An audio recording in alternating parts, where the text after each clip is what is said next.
Bonjour à tous, avec une magnifique voix cassée de la grippe, merci à elle. Nous avons de chez Action Toy le Machine Robot Revenge of Chronos en termes de licence, c'est-à-dire du Gobo. Le Shuttle Robot, c'est le numéro 7 dans cette gamme-là.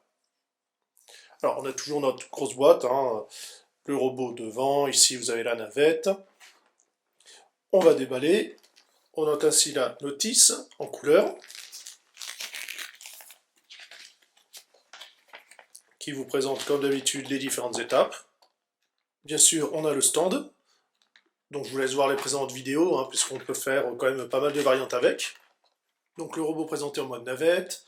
Ceci, c'est l'attache qui va venir directement avec le stand pour pouvoir fixer directement quand vous êtes en mode navette. Vous avez son arme, donc il va être en deux parties, et ici vous avez le chargeur.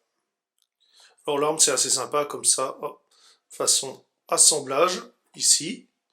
Vous avez les petits pegs directement. Et là, le chargeur.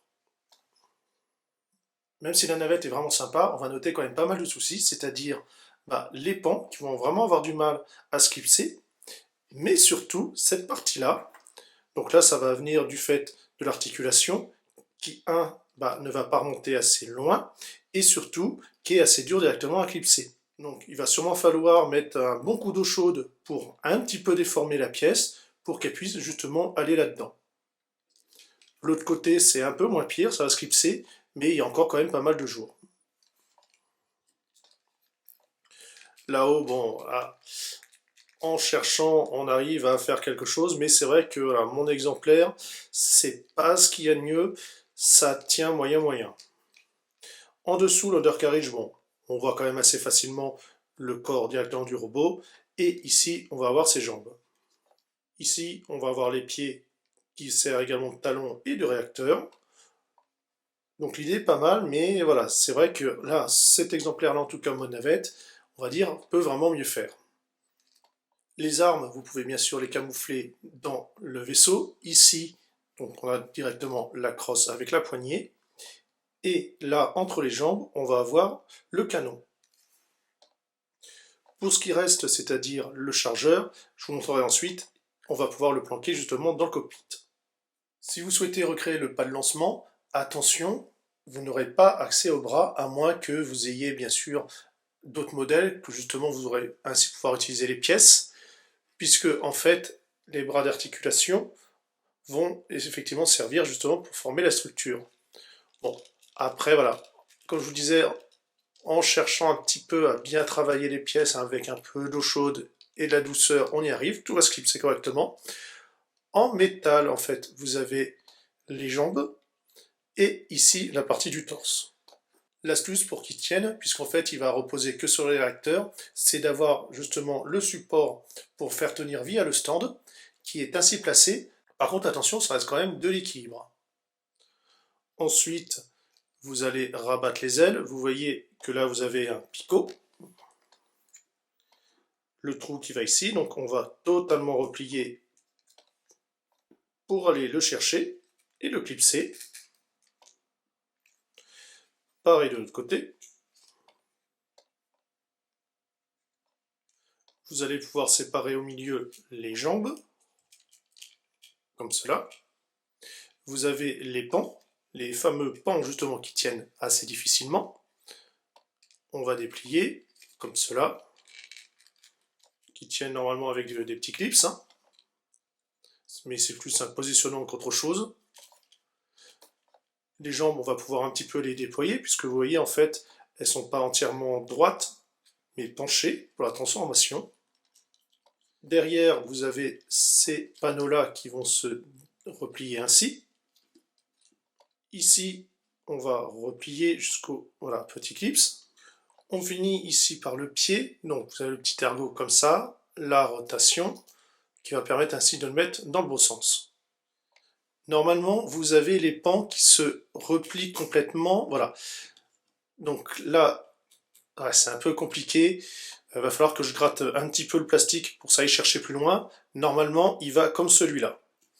Et donc, pour pas trop qu'il gêne, vous avez comme ça une rotule ici, pour un petit peu les mettre de côté, puisque lors de la transformation, vous avez vu, vous avez un emplacement ici, et l'ergot qui est là, qui vient tout directement se clipser dedans, et donc bien positionner et rigidifier l'ensemble. Bon, ça c'est la théorie. Vous avez ici, donc ce sont les bras. Donc, bras, le coude, on le sent directement là. Et là, vous avez l'épaule. Donc, il va falloir, ici, par rapport au nez directement le cockpit, réussir, grâce à l'articulation qui est là, à faire basculer l'épaule vers l'avant. En surélevant un petit peu, voilà, directement le nez, ça va passer. Ainsi, on va comme ça pouvoir tourner et avoir accès au bras. Donc une fois qu'il y en a un qui a sauté, entre guillemets, l'autre vient tout seul, comme un grand. Vous avez cette articulation-là, donc un système qui coulisse, qui va ainsi faire avancer le pan. Et ainsi, voilà, il va descendre au niveau du poing et va un peu plus dégager directement le coude. Vous l'avez vu, vous avez une tige, voilà, qui sert un petit peu, on va dire, d'ossature derrière. Mais avant ça, je vais vous montrer le cockpit. Lorsqu'on l'ouvre, on va avoir ainsi accès directement au chargeur, comme je vous l'indiquais. Bon, après, il n'y a pas vraiment de siège, hein, malheureusement. Mais bon, de toute façon, vous voyez, c'est opaque. Il n'y a pas de pièce transparente. Ici, vous allez pouvoir comme ça décaler et basculer. Ainsi, ça va libérer cette articulation-là, qui va permettre de faire le dos. Ça va surtout aussi éviter d'avoir un trop gros backpack. Ça, c'est quand même pas mal. En fait, ça le divise quasiment en deux. Et là, vous avez cette trappe-là, donc le petit ergot, qui permet ici, comme ça, en clipsant, d'avoir accès à la tête. Alors, ce qui est pas mal aussi, c'est en ayant comme ça ce backpack, vous pouvez ranger directement les arbres. Ce qui est pratique avec ce backpack, c'est que vous pouvez également ranger les armes ainsi dans son dos. Qu'il ne faut pas oublier, vous avez la rotation du corps à cet endroit-là. Concernant l'amplitude d'articulation et de mouvement, vous avez ici la tête, là pour le torse, l'épaule forcément qui est un peu gênée, ici la rotation, le coude, forcément le pan qui va un petit peu taper, encore plus là, parce que je vous rappelle, il faut que je modifie un tout petit peu le morceau de plastique. Après, niveau esthétique, je suis pas super fan quand c'est comme ça fait plus un repose-poignet, c'est pas terrible. Je préfère le remettre un peu comme s'il était en mode navette, c'est-à-dire avec comme ça, la main, si on peut dire, débouchante derrière. Donc, on reprend, on a les pans, ici, la rotation, le genou, le pied, donc forcément on a un petit, voilà, un petit gauche-droite un petit peu partout, puisque c'est une rotule, et la pointe, avec ici, le talon. Au niveau des dimensions, donc, au niveau de la tête, on est à 11,5, et lorsqu'on en arrive directement en haut de la pointe, on est à 15. Que penser? Il est quand même sympa, la navette également. Après, il est vrai que le système des pans, le clipsage et autres, c'est pas génial. Il y a pas mal de choses qui gênent. Bon, encore que là, j'ai une petite rectification à faire. C'est pas méchant. Voilà, ça peut arriver.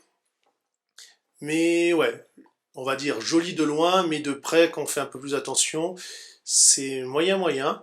Il n'empêche que je vais quand même bien m'amuser avec. Je vais le mettre sur son stand. Et nous, on va passer à un prochain. Allez, bye bye.